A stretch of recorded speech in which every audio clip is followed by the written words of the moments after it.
सत्याग्रह का आयोजन हर जिला मुख्यालय में किया जा रहा है। दिल्ली के राजघाट में राष्ट्रीय अध्यक्ष श्री खड़गे जी के संयोजन में राजघाट पर सभी कांग्रेसन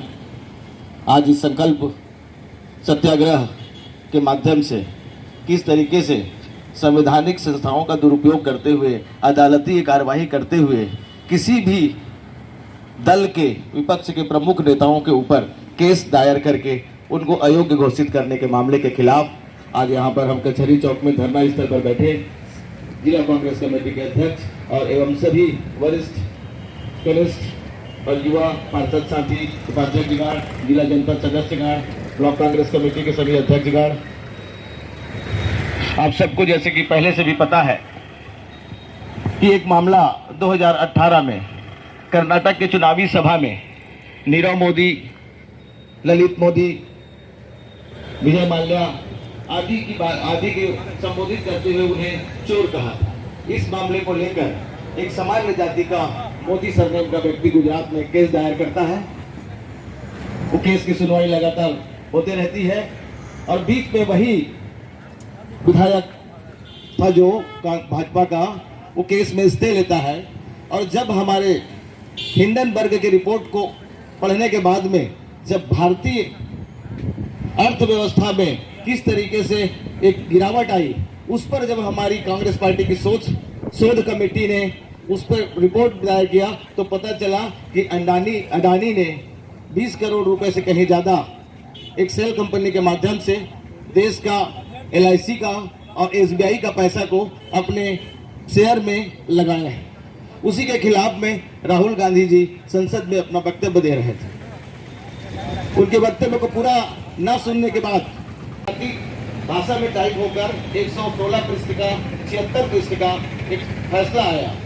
इस पर उन्हें मानहानि को आपराधिक मानते हुए एक समुदाय विशेष को चोट पहुंचाने की धारा देकर 2 साल के अधिकतम केस हो गए। यह मानहानि का 150 साल पुराना कानून है और जब से कानून बना है तब के इतिहास में ये पहली मर्तबा है कि किसी राष्ट्रीय दल के पूर्व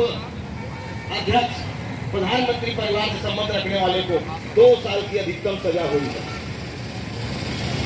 और इस सजा के माध्यम से त्वरित गति से उनका संसद सदस्यता को निलंबित कर दिया गया है। उसी के विरोध में आज सब कांग्रेसन यहाँ पर एक कृषि सत्याग्रह गांधी के रास्तों पर लेकर अपना लोकतंत्र बचाओ के लिए यहाँ पर धरना प्रदर्शन कर रहे हैं। आज का जो परिवेश है वो अलोकतांत्रिक ढंग से जिस तरीके से संवैधानिक संस्थाओं का दुरुपयोग चुन कर उन लोगों को जो विपक्ष की आवाज़ है, विपक्ष है, जनता की आवाज़ है, देश को बचाना चाहते हैं, उन लोगों के खिलाफ जो बोलते हैं उन पर इस तरह की कार्रवाई होती है। कांग्रेस पार्टी ऐसे कार्रवाई का पूर्ण विरोध करती है। आज हम शांतिपूर्ण ढंग से यहाँ पर एक सत्याग्रह आयोजित किए हैं और आगे और भी ये जन आंदोलन के रूप में भाग लेने का अवसर मिलेगा और ऐसी तानाशाही सरकार को गाड़ फेंकने के लिए हम संकल्पित हैं और आम जनता से भी अपील करते हैं कि देखिए, समझिए किस तरीके से सत्ता का दुरुपयोग करते हुए जो जन सेवा, जन कल्याणकारी योजनाओं को क्रियान्वयन करने के लिए सरकार बनती है वो उसको ना करके इस तरीके से जब कोई गलत फैसला लेते हैं तो धर्म के आड़ में छुप जाते हैं, जाति के आड़ में छुप जाते हैं और उसी को आगे प्रेजेंट करते हैं। ऐसा ही इस मामले में हुआ है। आज हम कांग्रेस जन उन सबके बातों का विरोध करते हैं, उनके इस कार्रवाई का घोर निंदा करते हैं और आगे भी हम सब उनकी अलोकतांत्रिक प्रक्रिया के द्वारा लोगों को प्रताड़ित करना, लोगों को अपमानित करना, लोगों को बांटना, इन सब की बातों का विरोध करते हैं और करते रहेंगे। भारत जोड़ो यात्रा के संदर्भ में कैम्ब्रिज यूनिवर्सिटी में उन्हें आपको क्या आवश्यकता पड़ी कि आप भारत जोड़ो यात्रा के विषय में संबोधन करने के लिए बुलाया गया। हर विश्वविद्यालय समय समय पर देश और विश्व में जो घटनाएं घटती हैं उस पर सेमिनार और शोध या संगोष्ठी आयोजित किया करती है। क्योंकि कैम्ब्रिज में राहुल गांधी पढ़े थे, इसलिए उनको भारत यात्रा की सफलता और 350 किलोमीटर लगातार चलने के लिए आपका अनुभव और क्या आवश्यकता पड़ी, जो एक सफल लोकतंत्र भारत कहलाता है, उस पर यात्रा निकालने की आवश्यकता पड़ी, उस पर सोच दे रहे थे। उन्होंने प्रश्न जब उठाया कि अडानी को ये लोग बचा रहे हैं, नीरव मोदी चोर है, ये सब जानते हैं, ललित मोदी चोर है, ये सब जानते हैं, इसी बात को जब वो बोल रहे थे तो एक निचली अदालत ने, सबसे प्रारंभिक अदालत जो भी होता है फौजी, यहाँ पर फौजदारी केस दायर होता है, सबसे निचली अदालत है।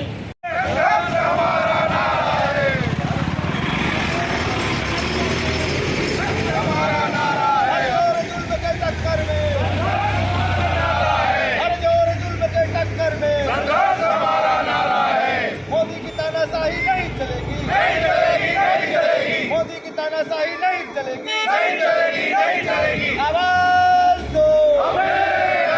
कांग्रेस पार्टी जिंदाबाद, जिंदाबाद, जिंदाबाद। कांग्रेस पार्टी जिंदाबाद, जिंदाबाद, जिंदाबाद। उसकी माफी मांगने के लिए मजबूर किया जा रहा था और बाद में उसी बात को वो लोग दोहराते कि देखिए किस तरीके से राहुल गांधी बोलते हैं और माफी मांगते हैं, जबकि वो स्पष्ट है कि नीरव मोदी चोर है। ये बात उन्होंने बोली थी,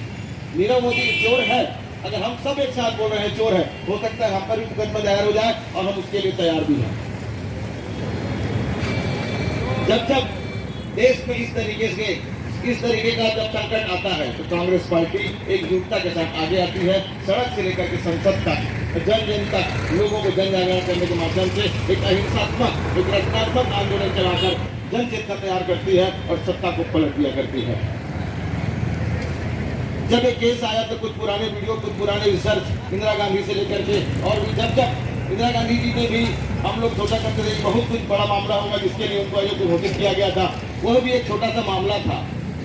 उन्होंने एक सभा में सिर्फ सरकारी बिजली का उपयोग किया था, उसी को ध्यान में रखकर उनको भी अयोग्य घोषित कर दिया गया था। बाद में लगातार 70 साल तक, 50 साल तक भारत की जनता ने भारतीय जनता पार्टी को सत्ता में अवसर नहीं दिया।